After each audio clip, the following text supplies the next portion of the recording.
The warning lights flashed red across the control room. Captain Hyenwoo gripped his chair as the ship shook hard. Metal groaned and sparks flew from broken panels. The engines made a terrible sound before going quiet. "We're going down," said Pilot Jae-sung. His hands moved fast over the controls, but nothing worked right. "I cannot stop it." Through the front window, they could see the planet getting bigger. It looked gray and empty. Sharp crystal rocks stuck up from the ground like broken glass. The ship fell toward the surface with no way to stop. "Everyone hold on," Hyenwoo shouted. "This is going to be rough." The ship hit the ground hard. Lights went out. Everything was quiet, except for the sound of steam coming from broken pipes. Slowly, the crew started to move. Some were hurt, but no one was dead. Dr. Sunya checked on the injured crew members. She was the ship's doctor and knew about alien life. "We need to get everyone to safety," she said. "This planet might be dangerous." Engineer Taemin looked at the broken ship. "The engines are dead. The radio is broken too. We cannot call for help right now." Captain Hyenwoo gathered his crew outside the ship. There were 20 people total. They looked around at the strange planet. The air was thin, but they could breathe it. The sky was dark purple, and 2 small moons hung in the sky. "We need to make a camp," Hyenwoo said. Security Chief Dong-ho set up a safe area around the ship. "Taemin, see if you can fix the radio.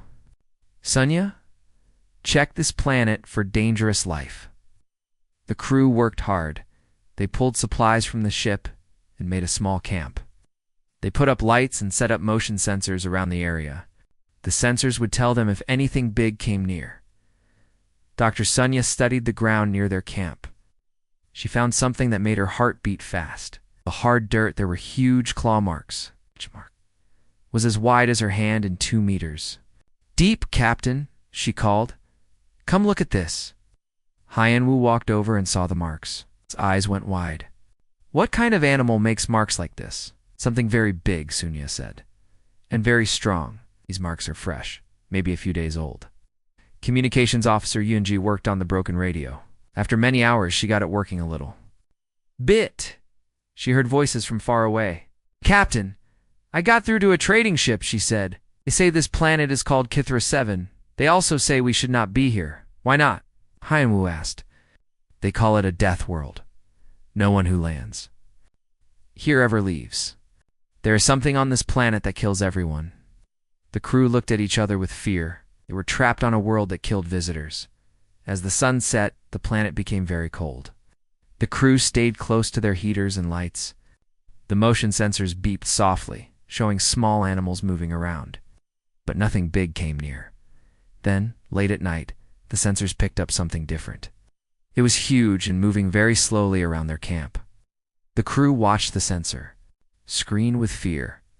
"It is circling us," whispered Navigator Biora. "Whatever it is as big as our ship." Through the darkness, they could see 2 red lights moving in the distance. They glowed like fire and seemed to watch the camp. The creature made no sound. "At all? Should we shoot at it?" asked Dong-ho. Held his weapon ready. "No," said Captain Hyenwoo. "We do not know what it wants. If we attack first, we might make it angry." The red lights moved closer. The motion sensors showed the creature was only 50 meters away. It was huge, much bigger than any animal they had ever seen. But it did not attack. It just watched them, hours passed. The creature stayed near their camp, but did not come closer. The crew took turns watching it through the night. When morning came, the red lights were gone. "It left when the sun came up," reported Medical Officer Yen-ho. "Maybe it only hunts at night." Dr. Sunya studied the new tracks around their camp. "Look at this," she said. "These footprints are huge. This creature has 6 legs and walks on its toes. The claws are sharp enough to cut through metal." "How do we fight something like that?" asked Dong-ho. "Maybe we do not fight it," said Sunya. "Maybe we try to understand it." That morning, Engineer Taemin found a problem with their food machine. It was making too much food. The machine was broken and would not stop making extra meals. "We have 3 times more food than we need," he said. "What should we do with it? We cannot waste it." said Captain Hyanwu. But we cannot eat it all either. Taman looked at the extra food. Then he looked at the huge tracks outside their camp. Maybe we should put it outside our camp, far away from us. That way small animals will eat it there, instead of coming near us. It seemed like a good idea. They did not want to attract hungry animals to their camp. So Taman took the extra food and put it about 100 meters away from their camp. The next morning, all the food was gone. But their camp was safe. Nothing had tried to get inside their protected area. It worked, said Taman. Whatever ate the food stayed away from us. For 3 days, they did the same thing. Taman put extra food far from their camp. Every morning, it was gone. The crew felt safer knowing that animals were eating somewhere else. But Dr. Sunya noticed something strange. The huge tracks only appeared where they left the food, and the food was not torn apart like wild animals would do. It was eaten carefully, with small bites. I think our night visitor is eating the food we leave out, she told the captain. Big creature? Hyanwu asked. Yes, and it is not acting like a normal predator. It is being very careful not to scare us. That night they watched the sensors again. The huge creature came back. It went straight to where they had left the food. It ate slowly and quietly. Then it moved away from their camp and disappeared into the darkness. It is not hunting us, whispered Sunya. It is just hungry. Captain Hyanwu looked at his crew. They were stuck on a dangerous planet with a giant creature watching them. But maybe, just maybe, they could find a way to live here safely. Keep leaving the food. He decided, let us see what happens. None of them knew that this simple decision would change everything. They had just taken the first step toward making friends with the most feared hunter in the galaxy. The warning lights flashed red across the control room. Captain Hyanwu gripped his chair as the ship shook hard. Metal groaned and sparks flew from broken panels. The engines made a terrible sound before going quiet. We are going down, said Pilot Jae-soon. His hands moved fast over the controls, but nothing worked right. I cannot stop it. Through the front window, they could see the planet getting bigger. It looked gray and empty. Sharp crystal rocks stuck up from the ground like broken glass. The ship fell toward the surface with no way to stop. Everyone hold on, Hyanwu shouted. This is going to be rough. The ship hit the ground hard. Lights went out. Everything was quiet except for the sound of steam coming from broken pipes. Slowly, the crew started to move. Some were hurt, but no one was dead. Dr. Sunya checked on the injured crew members. She was the ship's doctor and knew about alien life. We need to get everyone to safety, she said. This planet might be dangerous. Engineer Taman looked at the broken ship. The engines are dead. The radio is broken too. We cannot call for help right now. Captain Hyanwu gathered his crew outside the ship. There were 20 people total. Oh. They looked around at the strange planet. The air was thin, but they could breathe it. The sky was dark purple, and 2 small moons hung in the sky. We need to make a camp, Hyanwu said. Security Chief Dong-ho, set up a safe area around the ship. Taman, see if you can fix the radio. Sunya, check this planet for dangerous life. The crew worked hard. They pulled supplies from the ship and made a small camp. They put up lights and set up motion sensors around the area. The sensors would tell them if anything big came near. Dr. Sunya studied the ground near their camp. She found something that made her heart beat fast. In the hard dirt, there were huge claw marks. Each mark was as wide as her hand and 2 meters. Deep, Captain, she called. Come look at this. Hyanwu walked over and saw the marks. His eyes went wide. What kind of animal makes marks like this? Something very big, Sunya said, and very strong. How These marks are fresh, maybe a few days old. act? Communications officer Yoonji worked on the broken radio. After many hours, she got it working a little. She heard voices from far away. Captain, I got through to a trading ship, she said. They say this planet is called Kithra 7. They also say we should not be here. Why not? Hyanwu asked. They call it a death world. No one who lands here ever leaves. There is something on this planet that kills everyone. The crew looked at each other with fear. They were trapped on a world that killed visitors, As the sun set, the planet became very cold. The crew stayed close to their heaters and lights. The motion sensors beeped softly, showing small animals moving around. But nothing big came near. Then late at night, the sensors picked up something different. It was huge and moving very slowly around their camp. The crew watched the sensor. "Screen with fear. It is circling us," whispered Navigator Biora. "Whatever it is as big as our ship." Through the darkness, they could see two red lights moving in the distance. They glowed like fire and seemed to watch the camp. The creature made no sound. "At all should we shoot at it?" asked Dong Ho. He held his weapon ready. "No," said Captain Hyanwu. "We do not know what it wants. If we attack first, we might make it angry." The red lights moved closer. The motion sensors showed the creature was only 50 meters away. It was huge, much bigger than any animal they had ever seen, but it did not attack. I just watched them. Hours passed. The creature stayed near their camp but did not come closer. The crew took turns watching it through the night. When morning came, the red lights were gone. It left when the sun came up, reported Medical Officer Yunho. "Maybe it only hunts at night." Dr. Sunya studied the new tracks around their camp. "Look at this," she said. "These footprints are huge. This creature has 6 legs and walks on its toes. The claws are sharp enough to cut through metal." "How do we fight something like that?" asked Dong Ho. "Maybe we do not fight it," said Sunya. "Maybe we try to understand it." That morning, engineer Timon found a problem with their food machine. It was making too much food. The machine was broken and would not stop making extra meals. "We have 3 times more food than we need," he said. "What should we do with it?" "Cannot waste it," said Captain Hyunwoo. "But we cannot eat it all either." Timon looked at the extra food. Then he looked at the huge tracks outside their camp. "Maybe we should put it outside our camp, far away from us. That way, small animals will eat it there instead of coming near us." It seemed like a good idea. They did not want to attract hungry animals to their camp. So Timon took the extra food and put it about 100 meters away from their camp.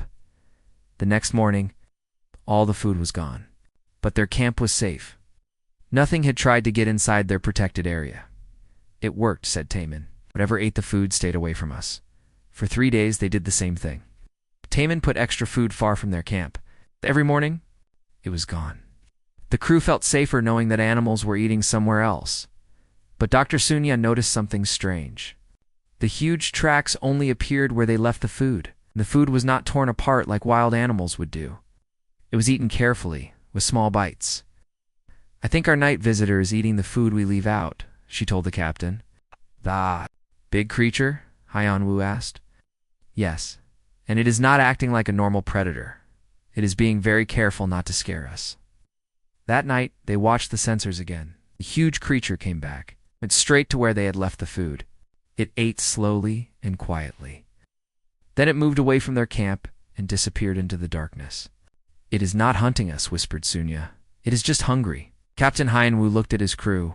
They were stuck on a dangerous planet with a giant creature watching them. But maybe, just maybe, they could find a way to live here safely. "Keep leaving the food," he decided. "Let us see what happens." None of them knew that this simple decision would change everything. They'd just taken the first step toward making friends with the most feared hunter in the galaxy.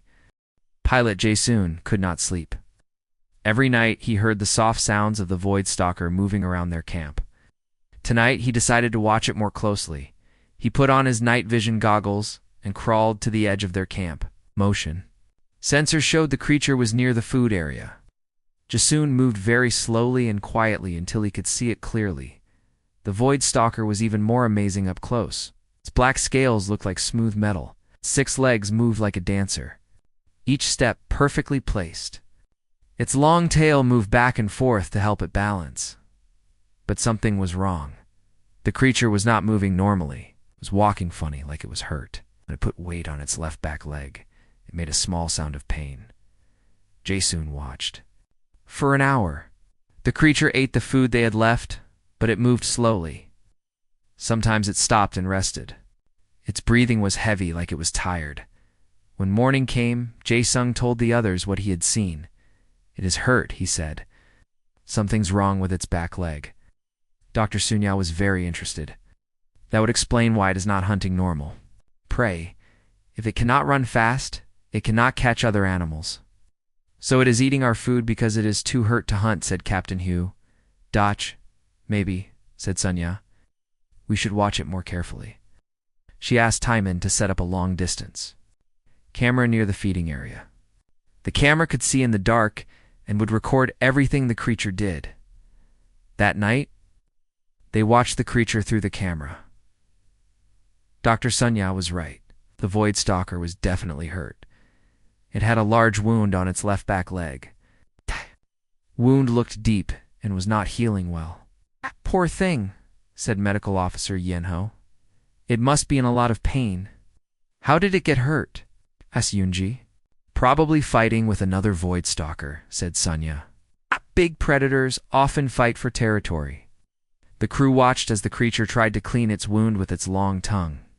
But it could not reach the worst part of the injury. The wound was infected and getting worse. We should help it, said Yanho. I am a doctor. I know how to treat wounds. Security Chief Dong Ho shook his head. That is too dangerous. We do not know if it will let us get close. We do not have. To get close, said Sunya. We could leave medicine with the food. Navigator Biora checked their supplies. We have antibiotics and pain medicine. We also have bandages and cleaning supplies. But how do we tell it how to use the medicine? Asked Tae-Min. Dr. Sunya had an idea. We can draw pictures, simple drawings, that show how to clean the wound and put on the medicine. The crew worked together to make a medical kit for the creature. They put antibiotic cream, pain medicine, and bandages in a waterproof container. Sunya drew clear pictures showing how to clean a wound and apply medicine. The pictures were simple, but clear. They showed a wounded leg, then cleaning the wound, then putting on medicine, then wrapping it with bandages. Do you think it will understand? Asked Youngji. There is only one way to find out, said Captain Han-Wu. That night, they put the medical kit next to the food. They also put the instruction pictures on a metal plate that would not blow away in the wind. The Void Stalker came as always. It ate the food first, then found the medical kit. It looked at the pictures for a long time. Its red eyes moved back and forth, reading the drawings. Then it did something amazing. It opened the medical kit carefully with one claw. It took out the cleaning supplies and began to clean its wound, just like the pictures showed. The creature was very careful. It followed each step exactly. First, it cleaned the wound. Then, it put on the antibiotic cream. Finally, it wrapped the wound with bandages. It understood, whispered Sunya. It followed the instructions perfectly. How is that possible? Asked. Jae-sung, how can it be that smart? Maybe Void Stalkers are smarter than anyone thought, said Sunya. Maybe they have their own medicine and language. The next morning, the crew found something wonderful. The creature had left them a gift. Near the feeding area was a pile of beautiful crystal rocks. The crystals were different colors and shapes, all perfectly arranged. Tae-Min picked up one of the crystals. These are energy crystals, he said with excitement. They are very valuable. One of these could power our ship for a week. It is paying us back, said Captain Hyenwoo. We gave it medicine, and it gave us crystals. It understands trade, said Sunya. Exchange of goods for goods. Every night after that, the Void Stalker came for food and medicine. Every morning, it left more crystals. The creature was getting better. Its wound was healing, and it was moving more easily. Eunji had been working on a communication system. She used lights and sounds to make simple signals. She flashed lights and patterns and played different musical notes. The creature began to respond. It had patches of skin that could glow with different colors. It started flashing lights back at them. It also made sounds, deep humming noises that seemed to have meaning. We are talking to it, said Yoonji with wonder. We are actually talking to the most dangerous creature in the galaxy. What is it saying? Asked Hyenwoo. I think it is trying to tell us its name, said Yoonji. It keeps making the same pattern of lights and sounds. She played the pattern. For the crew, it was a series of low humming sounds with flashing blue lights. It sounds like Stonewalker, said Biora. Maybe that is what it calls itself. From that night on, they called the creature Stonewalker. It seemed to like the name. When they said it, the creature would flash its lights in what looked like happiness. Dr. Sunya kept studying Stonewalker. She learned that it was very old, probably over 100 years. She also learned that it was very lonely. It had been alone for a long time. I think it is the last of its kind, she told the others. There might not be any other void stalkers left. This made the crew sad. Stonewalker was not just a dangerous predator. It was an intelligent being who had been alone for many years. No wonder it wants to be our friend, said Yeon-ho. It probably has not talked to anyone in decades. Captain Hyen-woo made a decision. We will keep helping it. Stonewalker is not our enemy. It is our neighbor. Its wound was almost gone, and it could walk normally again. But it still came to visit the humans every night. It was not just coming for food anymore. It was coming because it was no longer alone. The crew had accidentally made friends with the galaxy's most feared predator. Stonewalker had found something it had lost long ago: companionship. Neither side knew it yet. But they were about to face a test that would prove how strong their friendship really was. Stonewalker felt different. For the first time in many years, the pain in its leg was gone. The small beings had given it something that healed wounds better than anything it knew. But more than that, Stonewalker felt something it had almost forgotten. It felt happy. Every night, it looked forward to visiting the small beings. They talked to it with lights and sounds. They gave it food and medicine. They treated it like a friend. Stonewalker had been alone for so long that it had forgotten what friendship felt like, how it remembered, and it did not want to lose this feeling. The creature began spending more time near the human camp. During the day, it would rest in the shadows of the crystal rocks where the humans could see it. At night, it would come closer and stay longer. Dr. Sunya watched Stonewalker through her cameras. It is not hiding from us anymore, she told the others. It wants to be near us. Is that good or bad? Asked Dong-ho. He's still worried about the creature's size and strength. I think it is good, said Sunya. It trusts us now. Stonewalker's wound was completely healed. The creature could run and jump like before. But it did not go back to hunting other animals. Instead, it began bringing more gifts to the humans. Every morning, they found new treasures near their camp. Sometimes it was energy crystals. Sometimes it was rare metals. Once Stonewalker brought them a flower that glowed in the dark. Where does it find these things? Asked Taemin. It knows this planet very well, said Sunya. It has been here for a long time. Engineer Taemin studied the gifts Stonewalker brought. The energy crystals were perfect for their broken ship. Metals were exactly what they needed for repairs. It is like Stonewalker knows what we need, he said with wonder. Maybe it does, said Captain Hyen-woo. Maybe it is smarter than we thought. Communications Officer Yoonji had been working hard on talking to Stonewalker. She'd learned that different. Colors of light meant different things. Blue light meant happiness. Red light meant danger. Green light meant food. Stonewalker was learning too. Began to understand some of the humans' words. When they said Stonewalker, it would flash blue lights. When they said food, it would make happy humming sounds. We are becoming friends, said Yoonji, real friends. One night, something wonderful happened. Stonewalker came to the camp earlier than usual. But instead of going to the food area, it lay down near the edge of their camp. The creature was still outside their safe zone, but it was closer than it had ever been. It folded its 6 legs under its body and rested its big head on the ground. It is sleeping near us, whispered Biora. It feels safe here. The humans took turns watching over Stonewalker while it slept. They felt honored that the creature trusted them so much. When morning came, Stonewalker woke up slowly, stretched each of its 6 legs and yawned, showing rows of sharp teeth. But the humans were not scared. They knew Stonewalker would never hurt them. Dr. Sunya had an idea. What if we try to touch it? Touch it, said Dong-ho. That sounds very dangerous. Stonewalker trusts us, said Sunya. Maybe it would. Let us get close. Captain Hyen-woo thought about this. Stonewalker had been nothing but gentle with them. It had many chances to hurt them, but never did. We will try, he decided. But we will be very careful. At night, when Stonewalker came, To visit, Dr. Sunya walked slowly toward it. She moved very carefully. With her hands open so Stonewalker could see she had no weapons, Stonewalker watched her come closer. Its red eyes followed her every step. When she was 5 meters away, it made a soft humming sound. "I think it is." "Saying hello," said Yunji over the radio. Sunya stopped and waited. Stonewalker looked at her for a long time. Then it lowered its great head toward her. Very slowly, Sunya reached out her hand. She touched Stonewalker's head gently. The creature's scales felt warm and smooth, like polished metal. Stonewalker closed its eyes and made a deep, happy sound. It was purring, just like a giant cat. "It likes being petted," said Sunya, with joy. "It is just like a big pet." One by one, the other humans came to touch Stonewalker. The creature was very gentle with each person. It seemed to understand that they were small and fragile.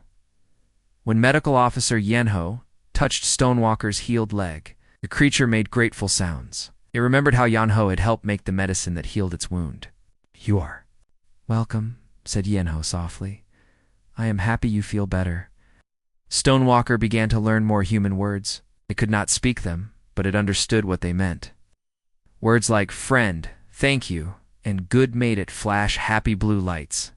Humans learned Stonewalker's light language too. They found out that Stonewalker had been alone for 20 years. His family had died from a disease, and it had been the only one to survive.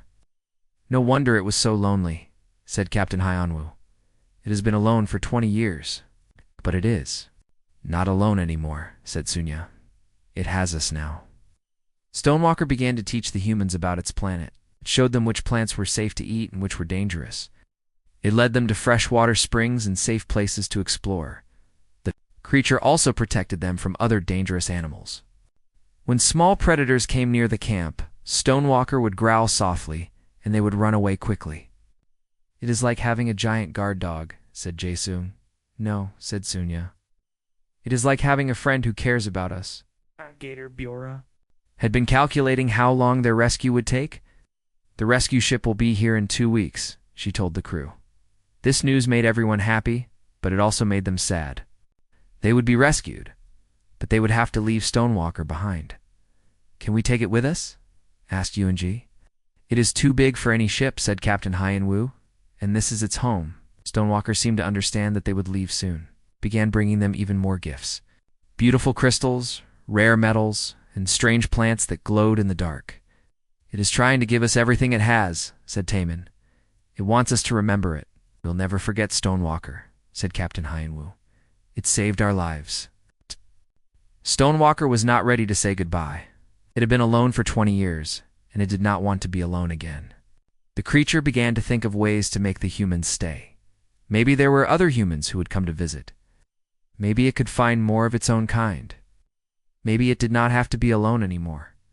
Stonewalker began to explore parts of the planet it had not visited in years. It was looking for something important. It was looking for others like itself. The humans did not know it yet, but Stonewalker was about to change their lives forever. The creature had found something that would make them all want to stay on this planet. Something wonderful was coming. The howling sounds came in the middle of the night. They were not like any sounds the humans had heard before. High and sharp, like metal scraping against metal. "What is that noise?" asked Junji, sitting up quickly in her sleeping bag. "Captain?" Hyanwu looked at the motion sensors. Many red dots were moving toward their camp. The dots were smaller than Stonewalker, but there were a lot of them. "We have company," he said, "and they do not look friendly." Security Chief Dong-ho grabbed his weapon. "How many?"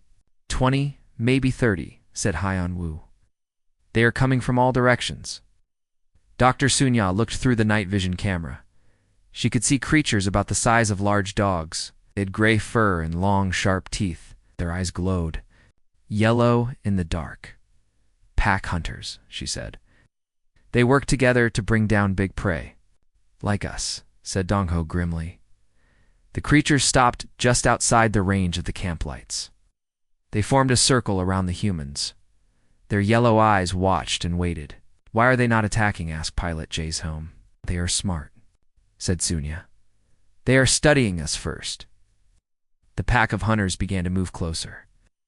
They stayed low to the ground and moved very quietly.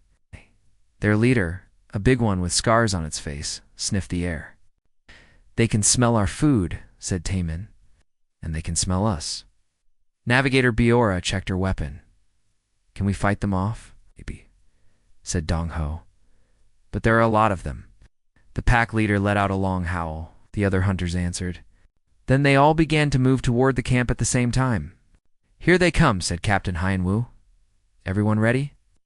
But before the hunters could reach the camp, something huge moved in the darkness.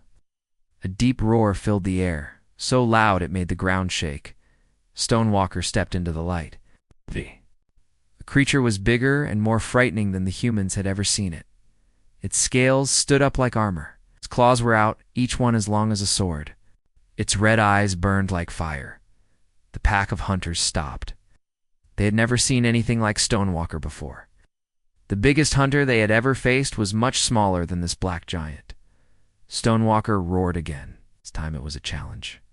The roar said, "These are my friends. If you want to hurt them, you'll have to fight me first." The pack leader was brave, but it was not stupid. It looked at Stonewalker's size and strength. It saw the sharp claws and the powerful muscles. It knew this was a fight it could not win. But the pack was very hungry. They had not eaten in days. The smell of human food was driving them crazy with hunger. The pack leader howled again. This time, it was giving orders to attack. The hunters rushed forward all at once. They thought that if they all attacked together, they could overwhelm even Stone-Walker. They were wrong. Stonewalker moved like lightning. Its 6 legs carried it faster than anything that big should be able to move. It hit the first hunter with one claw and sent it flying through the air. The other hunters tried to attack from different sides, but Stonewalker was ready for them. It spun around, using its long tail like a club. 3 more hunters went flying. The pack leader jumped at Stonewalker's head, trying to bite its neck. But Stonewalker caught the leader in midair with one big claw.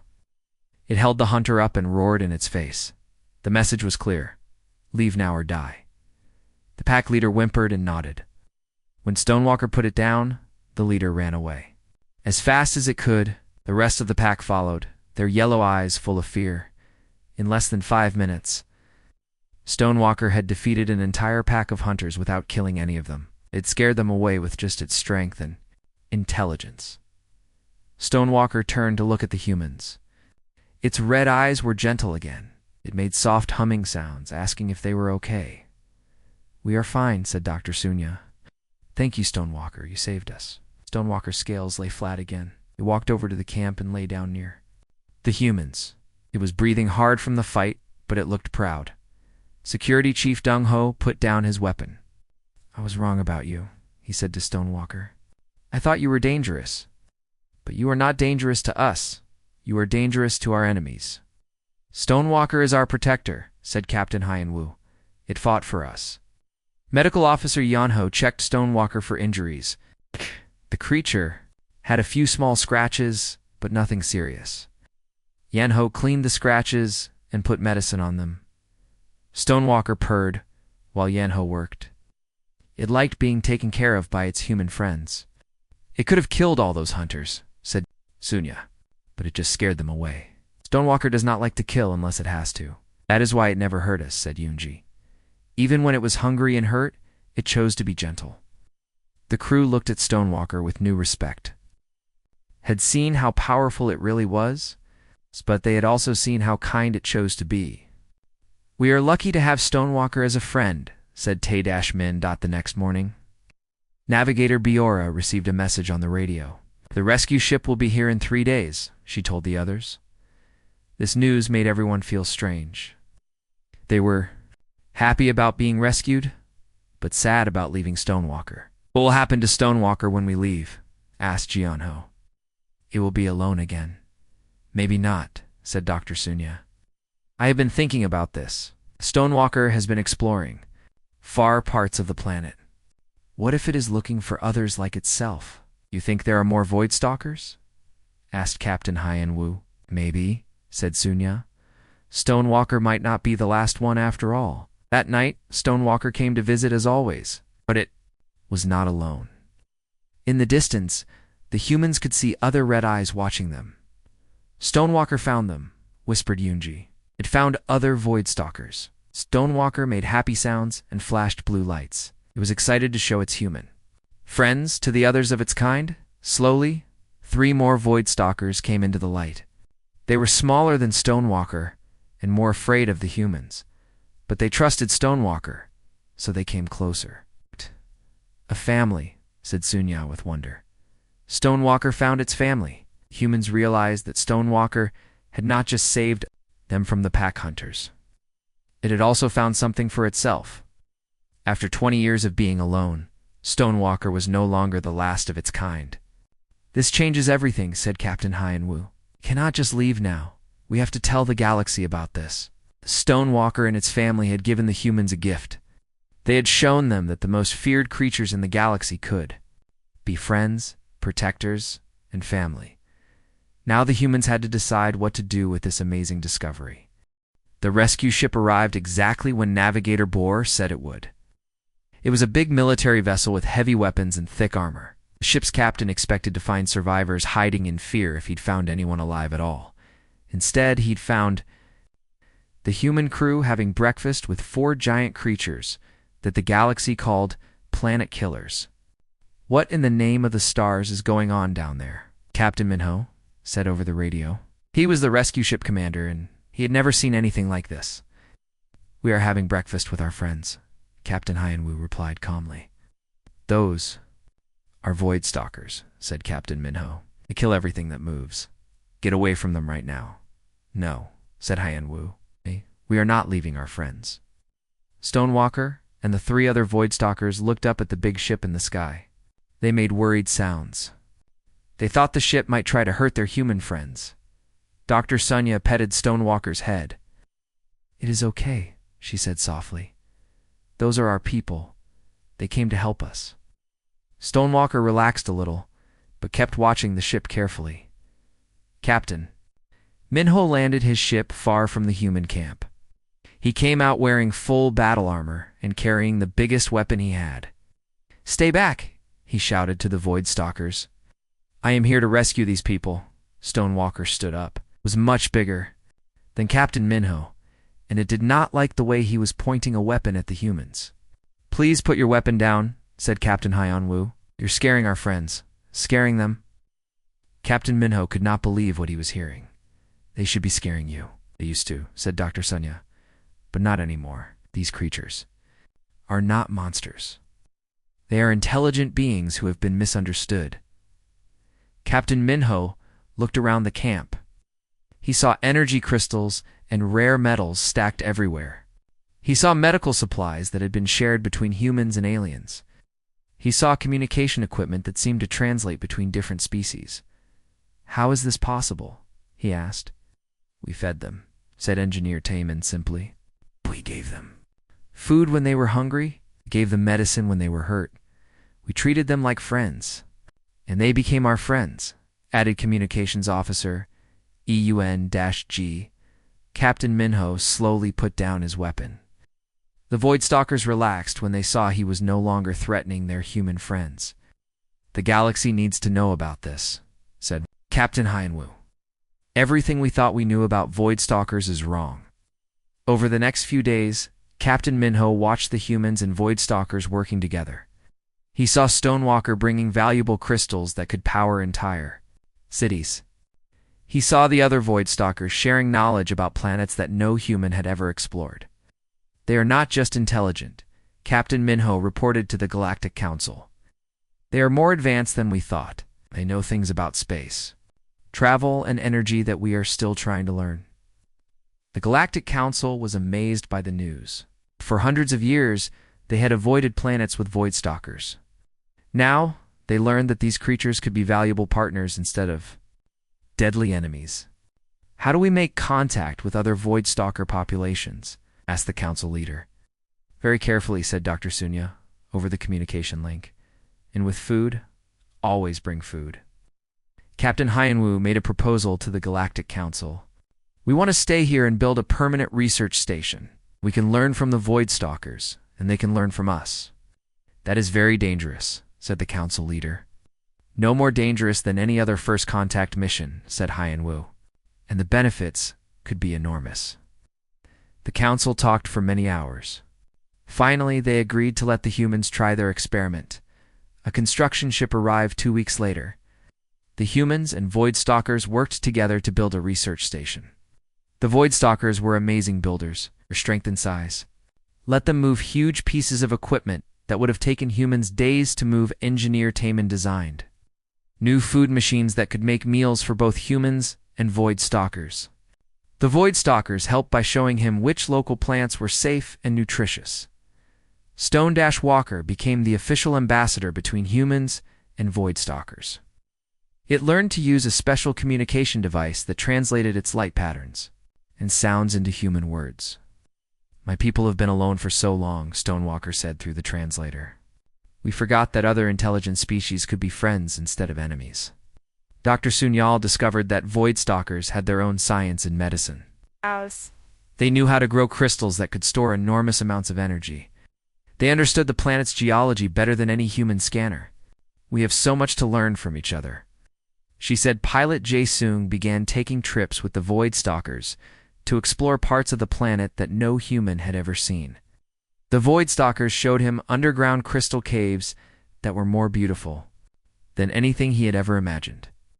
This planet is not a death world, he reported. It is a paradise world, if you know how to live here properly. Navigator Biora worked with the Void Stalkers to map the entire planet. She found that there were not just for Void Stalkers. There were dozens of them, all living in different parts of the planet. They were hiding from us, she realized. They thought we would try to kill them, just like other species did. Medical Officer Yanho learned Void Stalker medicine. They had healing techniques that could help humans live longer and healthier lives. They are natural doctors, he said, with amazement. They understand biology better than we do. Security Chief Dong-ho trained with the Void Stalkers to protect the research station. With their help, the station became the safest place in the galaxy. No one will ever attack this place, he said proudly. Not with these friends protecting. US Communications Officer Yoon-ji became the head of the translation project. She worked to create a universal language that both species could use easily. Soon, humans and Void Stalkers will be able to talk as easily as old friends, she promised. 1 year later, the research station had become a small city. Humans and Void Stalkers lived and worked together. Scientists from across the galaxy came. To study this amazing partnership, Stonewalker often sat with Captain Hyan-Woo and watched the sunset. The two friends, one human and one Void Stalker, had changed the galaxy forever. We were both lost when we met, Stonewalker said through its translator. You were lost on our planet. We were lost in loneliness. Now neither of us is lost anymore. Found each other, agreed Captain Hyan-Woo. And we found something better than either of us had alone. The partnership between humans and Void Stalkers became a model for peaceful contact with other species.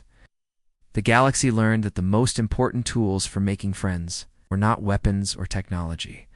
The most important tools were kindness, food, and the willingness to help someone in need. And sometimes, the scariest monsters turned out to be the best friends of all.